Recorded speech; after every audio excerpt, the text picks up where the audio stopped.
Hi, PRS healthy ಕುಕ್ಗೆ ಸ್ವಾಗತ. ಇವತ್ತಿನ recipe ಕಡಲೆಪುರಿ ಉಸ್ಲಿ ಮಾಡ್ತಾ ಇದ್ದೀನಿ. ಇದಕ್ಕೆ ಬೇಕಾಗಿರೋಂಥ ಐಟಮ್ಸು ಏನೇನು ಬೇಕಂತ ಇಲ್ಲಿ ಇಟ್ಟಿದ್ದೀನಿ, ನೋಡ್ಕೊಳ್ಳಿ. ಫಸ್ಟು ಕಡಲೆಪುರಿ ಕ್ಲೀನಾಗಿ ನೀರಲ್ಲಿ ತೊಳ್ಕೊಬಿಡಿ. ಇದರಲ್ಲಿ ತಿಳಿ ಮಣ್ಣು ಅಂತೋದಿರುತ್ತೆ, ನುಣ್ಣು ಮಣ್ಣು, ಅದೆಲ್ಲ ಹೊರಟೋಗುತ್ತೆ. ಕ್ಲೀನಾಗಿ ತೊಳ್ಕೊಳ್ಳಿ ಕಡಲೆಪುರಿ ಅಚ್ಚುಕಟ್ಟಾಗಿ ತೊಳ್ಕೊಂಡಿದ್ದೀನಿ.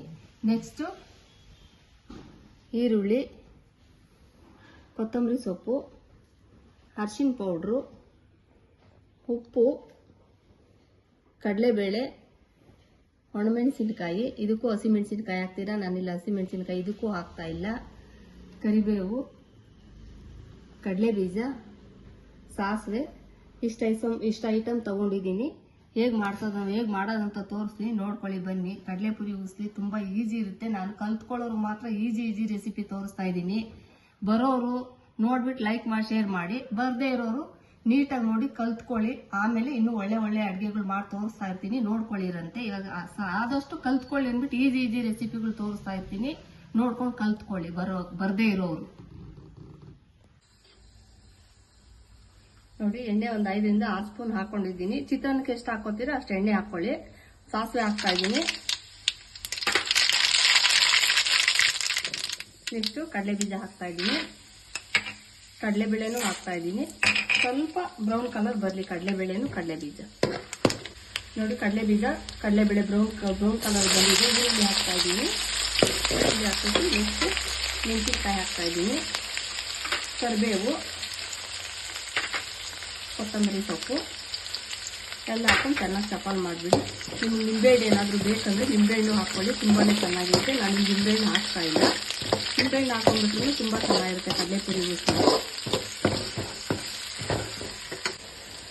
ಇದಕ್ಕೆ ಸ್ವಲ್ಪ ಸಾಲ್ಟ್ ಹಾಕ್ತಾ ಇದ್ದೀನಿ. ಇದು ಅಷ್ಟೇ, ಉಪ್ಪಿನ ಪುರಿ ಆದರೂ ಅಷ್ಟೇ, ಬೇರೆ ಪುರಿ ಆದರೂ ಅಷ್ಟೇ, ಪುರಿಗೆ ಉಪ್ಪು ಹಾಕಿರ್ತಾರೆ. ಈರುಳ್ಳಿ ಮಾತ್ರ ಎಷ್ಟು ಬೇಕೋ ಅಷ್ಟು ಉಪ್ಪು ಹಾಕ್ಕೊಳ್ಳಿ. ನೆಕ್ಸ್ಟು ಸ್ವಲ್ಪ ಅರಿಶಿನ ಪೌಡ್ರ್ ಹಾಕ್ತಾ ಇದ್ದೀನಿ. ಸ್ವಲ್ಪ ತಿರುಗಿಸ್ಕೊಳ್ಳಿ. ನೋಡಿ, ಈರುಳ್ಳಿ ಇಷ್ಟು ಬೆಂದಿದ ತಕ್ಷಣ ನೆಕ್ಸ್ಟ್ ಕಡಲೆಪುರಿ ಹಾಕ್ಕೊತಾ ಇದ್ದೀನಿ. ಕಡಲೆಪುರಿ ಹಾಕ್ಕೊಳ್ಳಿ. ಇದು ಎಷ್ಟು ಬೇಕೋ ಅಷ್ಟು. 3 ಜನ ಇದ್ರೆ 3 ಜನಕ್ಕೆ ಹಾಕ್ಕೊಳ್ಳಿ, 4 ಜನ ಇದ್ರೆ 4 ಜನಕ್ಕೆ ಹಾಕ್ಕೊಳ್ಳಿ. ಅದೇನು ಸ್ವಲ್ಪ ಆಗುತ್ತೆ, ಹಾಕ್ಕೊಳ್ಳಿ ಎಷ್ಟು ಬೇಕೋ ಅಷ್ಟು. ನೋಡಿ, ಇದಕ್ಕೂ ಸ್ವಲ್ಪ ಸಾಲ್ಟ್ ಹಾಕೋತಾ ಇದ್ದೀನಿ. ನೋಡ್ಕೊಂಡು ಹಾಕ್ಕೊಳ್ಳಿ ಮಾತ್ರ, ಇದು ಉಪ್ಪಿನ ಪುರಿನೇ, ನೋಡ್ಕೊಂಡು ಮಾತ್ರ ಉಪ್ಪು ಹಾಕ್ಕೊಳ್ಳಿ. ನೋಡಿ, ಇದು ನೆನೆಸಿರೋದ್ರಿಂದ ಸ್ವಲ್ಪ ತಳ ಹಿಡಿಯುತ್ತೆ. ಆವಾಗ ಹಿಂಗೆ ತಿರುಗಿಸ್ಕೊತಾ ಇರಿ, ಇಲ್ಲಾಂದ್ರೆ ಸ್ವಲ್ಪ ತಳ ಹಿಡಿಯುತ್ತೆ. ಯಾಕಂದ್ರೆ ಕಡಲೆಪುರಿ ನೆನೆಸಿರ್ತೀವಲ್ವಾ, ತಳ ಹಿಡಿಯೋ ಚಾನ್ಸಸ್ ಇರುತ್ತೆ. ಸ್ವಲ್ಪ ಈ ಥರ ತಿರುಗಿಸ್ಕೊಳ್ಳಿ. ನೋಡಿ, ಬಿಸಿ ಕಡಲೆಪುರಿ ಉಪ್ಪಿಟ್ಟು ರೆಡಿ ಆಗಿದೆ. ಸೈಡಲ್ಲಿ ತೆಂಗಿನಕಾಯಿ ತುರಿ ಇಟ್ಟಿದ್ದೀನಿ. ನೀವು ತೆಂಗಿನಕಾಯಿ ತುರಿ ಹಾಕೊಂಡು ತಿಂದ್ರು ಸೂಪರ್ ಆಗಿರುತ್ತೆ. ನಿಂಬೆಹಣ್ಣು ಹಿಂಡ್ಕೊಂಡು ತಿಂದ್ರು ಸೂಪರ್ ಆಗಿರುತ್ತೆ. ನಿಂಬೆಹಣ್ಣು ರಸ ಅದಕ್ಕೆ ಹಿಂಡ್ಕೊಳ್ಳಿ, ಇಲ್ಲ ಇದಕ್ಕಾದ್ರೂ ಹಿಂಡ್ಕೊಳ್ಳಿ, ಹೆಂಗಾದ್ರೂ ಮಾಡ್ಕೊಳ್ಳಿ.